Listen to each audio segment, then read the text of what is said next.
Сайн байцгаана хүүхдүүдээ ахлах үе бүлгийн багш Орхон Туул байна. Өнөөдөр багштайгаа хамтдаа зураг зурцгаая. Танарт ном харуулахад та нар таах хэрэгтэй шүү.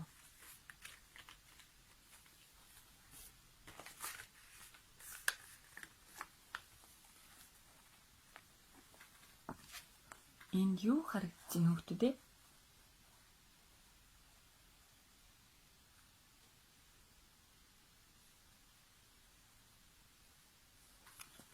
Маш олон шувуу харагдаж байна. Тэгвэл бүгдээрээ өнөөдөр ямар шувуу зурх юм болов? Өнөөдөр багштайгаа хамтдаа бүргэд шувууг зурцгаая. Зургийн дэвтрээ аваад, харандаага аваад эхлээд 8 ширхэг цэг зураарай.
ингээд багштайгаа хамтдаа бүргэд суугаа зурсан хүүхдүүдтэй баярлаа.